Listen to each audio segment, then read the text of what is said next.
Good morning, everybody.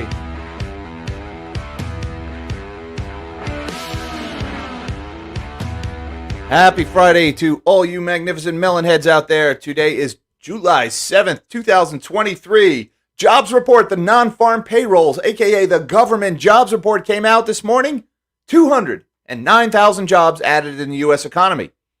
And if you're sitting there saying, hey, Jack, WTF, yesterday you told us 497,000 from the ADP report, I'm right there with you. Who's right? Who's wrong? This data is a freaking mess. But let's look at it anyway, because it's the only data we have. Keep in mind, yesterday, ADP, the private sector report, told us 497,000 jobs created. Today, the government is telling us only 209,000. Also important, revisions down to the May and April jobs numbers from the Bureau of Labor Statistics. There was a total of 110,000 jobs downward revision to those 2 months. So keep that in mind. We've got the headline unemployment number ticked down from 3.7% to 3.6%. Although that number's a little misleading because to actually be counted as unemployed in America, it's actually pretty hard. You got to be really unemployed and not even trying, or you have to be unemployed, trying really hard to find a job. And honestly, there are so many different ways they count people and not count people. You almost have to ignore the unemployment rate, but it ticked down to 3.6%. Now, the U6 unemployment rate, which counts people who have given up looking for work, and it also counts people who are underemployed, people working part-time for economic reasons, that ticked up by 0.2% from 6.7 to 6.9%. You've got 452,000 more people are working part-time for economic reasons than they were a month ago. That's now 4.2 million people in that category. That's your software engineers and your bankers getting laid off and getting jobs as baristas at Starbucks. I'm being very cliche here, but you get the point. People working part-time jobs for economic reasons. Now, when you look within this report, there's some numbers here that are they just defy logic. And they leave you scratching your head. All right. First of all, the biggest gainer was government jobs with 60,000, healthcare plus 41,000, social assistance plus 24,000, construction plus 23,000. Now, that seems off to me because yesterday ADP told us there was 97,000 jobs added in construction. Well, the Bureau of Labor Statistics is saying 23. That's a pretty big delta there, guys. I mean, we're talking a factor of almost 4.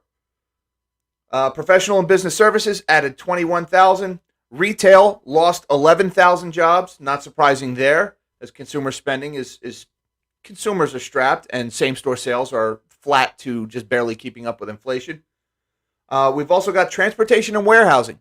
Fell by 7,000 in the BLS report. Now, yesterday, ADP gave us the trade, transportation, and utilities number. So the transport number was in there, but they told us there was 90,000 jobs added in trade, transport, and utility from ADP. But today the government says transportation and warehousing lost 7,000. Again, these numbers kind of different. But by far the biggest WTF moment for me looking at this jobs report was leisure and hospitality. Because today the Bureau of Labor Statistics told us that 21,000 jobs were added in leisure and hospitality. Well, yesterday, ADP told us 232,000 jobs were added in that category. So the private sector is telling us a number 10 times higher than the number coming out from the government. Who is right? Who is wrong? Is there some granularity within the data that explains away a difference that big? 21,000 versus 232,000? These reports are too important, guys. Too many people make too important financial decisions based on this data, and this data is a mess. This is something I have been banging the table on for a while now. I don't know if it's politics. I don't know if it's just people who suck at their jobs, but this data sucks. And it's really hard to make accurate decisions or to make good decisions or accurate forecasts based on data that seems like it's just arbitrarily generated. I mean, 21,000 versus 232,000. How in the world do you actually make accurate decisions based on that? But it's what we have, so it's what we're going to work with. Now, before we get too much further into that story, I have to say thank you very much to Patriot Gold Group for sponsoring this live stream. Now, guys, we're looking at interest rates heading higher, bonds heading higher, government deficits exploding higher. Let's face facts. The government cannot afford these higher interest rates for very long. The economy can't afford these higher interest rates for very long. We all know what the inevitable outcome of this is going to be. Fed go burr. It may take a little while. There may be more pain between now and then. But ask most people and they'll tell you that's where this probably ends. And when that happens, the ownership of physical precious metals like gold and silver will be the best way to protect yourself from Jerome Powell or whoever follows him and their printing presses. And that's why whether gold prices are up or whether gold prices are down, I am constantly dollar cost averaging into physical precious metals. And that's why I am happy to promote Patriot Gold Group. They are not just my sponsor, but I am also their client. I just placed an order with them a couple of days ago. So go to nsfgold.com, link down below in the description, or call 888-988-5401. And as always, be sure to tell them that nobody sent you. And with that, let's shrink my big melon of a head and see what's going on in the market this morning. I just want to point out, guys, this is the CNN Fear Greed Index, still at 78, still well into extreme greed territory. This market is still very top heavy. Keep that in mind. Now, right now, the market is pretty much shrugging off this report. Yesterday, we had a pretty sizable sell-off based on Fed fears after that blowout ADP number. You would kind of think that it'd be giving some of that back right now, but that's not happening after this non-farm payrolls report. The S&P down only 9 points right now, 0.21% at 4402. We've got the Dow is down 76 points or 0.22%, trading at 33,846.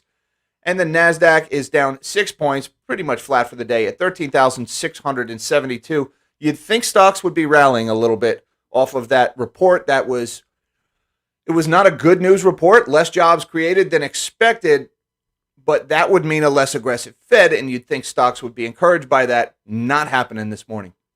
The DXY is telling us a slightly less aggressive Fed, down 35 basis points this morning at 102.82. It was down further. It bounced back some of that. And then we've got in the bond market, yields are a mixed bag today. But again, the bond market is kind of shrugging off this non-farm payrolls report. We got the long end of the curve is higher, and the short end, except for the 1 month, is largely lower. The 10-year is up about 3 basis points at 4.07. We are approaching that high. I believe we're high above that high from back in March. The 2-year at 4.96 is down 4.3 basis points today, and the 1 month is up almost 7 basis points at 5.26. And looking over at commodities, we got gold is higher this morning, up 13 bucks or 0.67% at 1,928. Silver is up 18 cents or 0.8%, just over $23 at 23.07. WTI crude is clinging to that $70 mark at 71.89, 9 cents up today or 0.13%. And natty gas is up 4 cents or 1.42, trading at $2.65. And here is the actual report today in trading economics. The U.S. economy added 209,000 jobs in June, following a downwardly revised 306,000 in May, and below market forecasts of 225,000. So this is a miss for the jobs report. It's the lowest reading since December of 2020. But remaining more than twice the 70 to 100,000 needed per month to keep up with the growth of the working age population.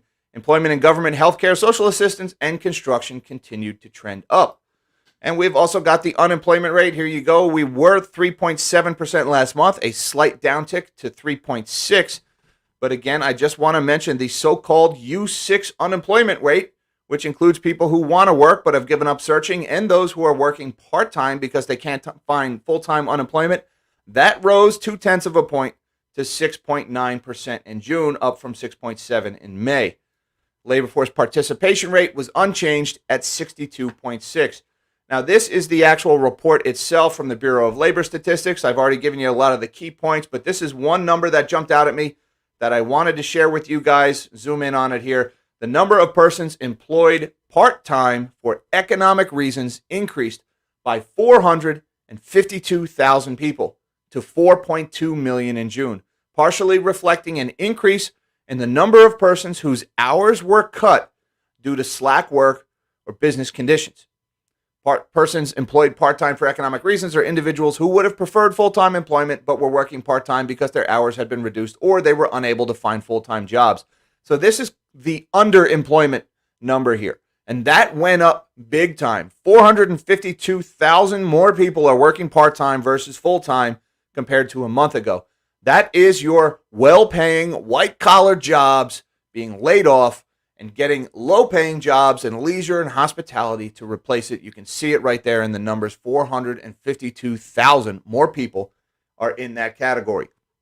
And also going on today, separate story, check out Samsung. What's going on? Samsung sales fall most in over a decade as the chip slump persists. And we talked about Samsung a couple of weeks ago when they warned that their profits were going to be down and they were cutting back production. But wow, look at this number. Operating profit plunged by 96%, but beat market expectations, which you may be saying to yourself, those were some really lousy expectations, weren't they? If your profit can drop by 96% and you still beat expectations, the market does not think very highly of your company and your prospects. Results suggest the worst may be over for the memory chip sector. I don't know why they're saying that. I think that's just unbridled hope and hype. Why do profits being down 96% suggest that the worst may be over for the sector? I think they're just grabbing that arbitrarily, but here we go. Samsung Electronics reported its worst decline in quarterly revenue since at least 2009. Whoops, that's a year you don't care to repeat. Stoking uncertainty over when a year-long electronics and memory chip demand slump will end. Well, now we're talking about stoking uncertainty about when it will end, when in the last sentence you told us, oh, there's hope that the worst is behind us. Again, they're just arbitrarily coming up with these statements. I don't know where they get this. This is Sohee Kim and Yulim Lee are saying this. The stock slid 2.4% and sold the most in 3 months after Samsung reported a larger than anticipated 22% decline in sales to 60 trillion won, or about $46 billion. Operating profit plunged 96% in the 3 months ended June, though at 600 billion won, that surpassed average estimates.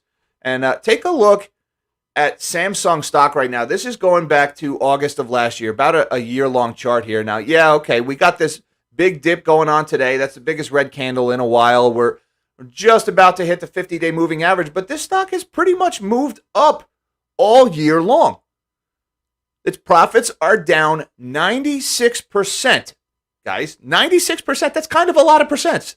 Not much left on the bone there, and yet the stock just continues to march higher all year long. And if ever there was a stock that more exemplifies the absurdity of this market, it's Samsung stock. Oh, earnings are down 96%. That one, that beats expectations. And number two, maybe the worst is behind us. Number go up. Okay, good luck with that, guys. Good luck. Remember, the whole point of this is to make money. It's not to say the right things at meetings about AI. The point is to make money. Just want to remind you, I just throw that out there. You guys do what you want with it.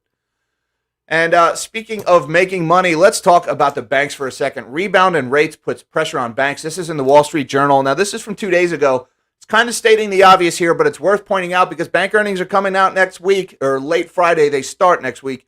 Holdings of bonds and loans likely fell in value for most lenders in the second quarter. Remember, guys, interest rates going higher means bond and other debt prices going lower, and rates have moved up substantially over the last few months, especially since the end of the debt ceiling fiasco.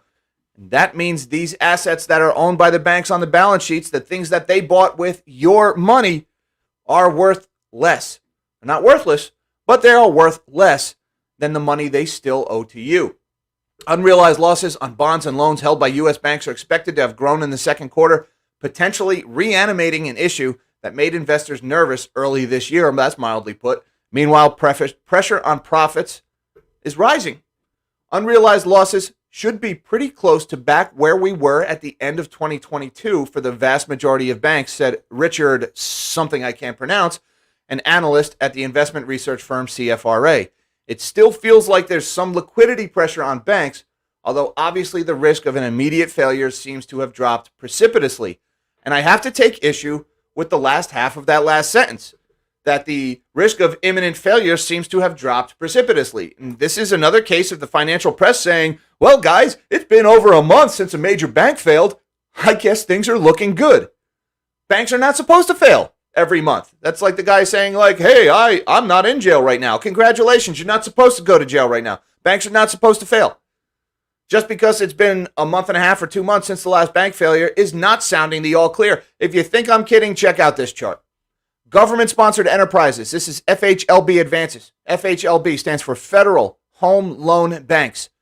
Now, Federal Home Loan Banks are the lender of second to last resort for a bank that needs money. The last, of course, being the Federal Reserve. And advances from Federal Home Loan Banks, these are government-sponsored enterprises. They're technically private banks, but they're government-backed. They are banks for banks. All right, they're all the member banks in the regions make up the Federal Home Loan Banks, and the FHLBs were created after the Great Depression to make sure that lending was available for homeowners. What it's mutated into over the decades is basically a private sector bailout fund for struggling banks. And increases in FHLB advancers precedes a financial crisis. Case in point, look at what happened in 2008. Increases in Federal Home Loan Banks went vertical about the second quarter of 2007, and of course by 2008 all hell broke loose. And I would also point out that in late 2019, advances to Federal Home Loan Banks started to move vertically higher. Of course, that was interrupted by the zero interest rate policy and J-Pow going burr of the pandemic. And now look at what FHLB advances are doing. They are going absolutely vertical. At the end of the first quarter, FHLB advances, this is loans from the Federal Home Loan Banks to member banks, were over $1 trillion, $1.042 trillion. That exceeds the height of the GFC at basically $1 trillion. All right, now I would just add that this number is from the end of the first quarter, which means this is only data through March. So the whole First Republic, the whole Credit Suisse fiasco is not reflected in this data point. The actual number, which should come out soon for the next quarter, is going to be even higher. So has the risk of the banks dropped precipitously? Not according to this chart, which is pretty accurate at predicting financial crises. FHLB advances are on the rise. And one more thing I want to touch on, guys, before we go. Renters rejoice. Landlords are dropping prices the most in these 10 cities. This is in Realtor.com. I got a question from somebody in a comment yesterday asking me, essentially, do I still believe deflation is coming? There was a slight uptick in the M2 money supply last month. It was not very big. Some might say a dead cat bounce. The year-over-year money supply is still in decline, but month-over-month, the money supply expanded a little bit, and I believe this data point was from May. But yes, I do still think deflation is coming. No, I don't think it will be reflected in CPI because of the owner's equivalent rent fiasco. But check this one out. The rent is falling, and this is going to precede a decline in housing prices. Because if the rents are falling, that means investors who bought properties hoping they would cash flow are going to sell their houses if the rent does not keep pace with their mortgage payments. Renters can let out a sigh of relief this summer as sky-high rents are finally coming down. You read that right, guys. They're coming down. Now, they're coming down very slowly after rising dramatically, so this is probably no relief to you. I'm not saying your rent has gone down. If you signed a lease last year, you're stuck with that rent price. But the asking rents, they're coming down, guys. It's in the data. After about a 25% rate hike between early 2020 and mid-2022, there are now places in the country where renters can finally get a bit of a break. Monthly rents dipped 0.5% year over year in May to a median of $1,739 in the 50 largest metropolitan areas. Nationwide, guys, rents are down 0.5% year over year. This is asking rents. This is not what your lease is at. Now, while that's not a huge improvement for many who've been stretched thin, it does mark the first time in years that rents have dropped annually. But the decline in rents is not uniform, and where rents are falling depends a lot on where you live and, of course, the everlasting battle between supply and demand. I just want to mention some of the biggest cities, and this is something we were talking about on my Patreon Zoom yesterday. Austin, down 6%. Las Vegas, down 6%. Phoenix, down 6%. Riverside, San Bernardino, basically the ritzy suburbs of LA, down 6%. These are some of the towns that saw the biggest boom in real estate prices and rents over the last few years. And of course, the boom towns, they're the ones that see the bust first, just like during the GFC, right? Vegas, Florida, they were the areas that were hit hardest in the GFC. Well, now the areas that are seeing the big declines in rent are the areas that saw the biggest explosion in rents last year. Austin, Vegas, Phoenix, LA. So yes, guys, the rent is coming down. Yes, I do still think deflation is coming. And we will see. Only time will tell.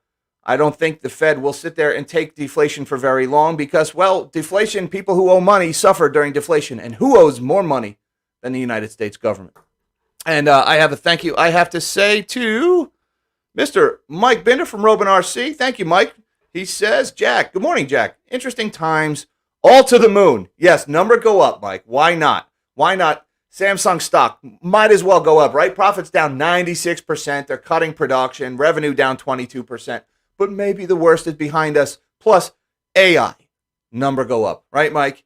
That's all you have to do. You don't actually have to make money. You don't actually have to make a product, sell a product. All you have to do is say the right thing on the right phone call, and your stock will go up. I'm sure that will end well. Thank you very much, Mike. I appreciate the super chat, sir, and the support of the channel. And thank you guys for your time for watching this morning, especially to you Patreon supporters. Thank you guys for everything you do for the channel. Link down below should you feel so inclined. I'm going to be back this afternoon for my weekly wrap-up live stream at 3:15. Looking forward to that. It is my favorite time of the week. Hi, Mom. Hi, Dad. I love you guys. Till next time, live small and dream big.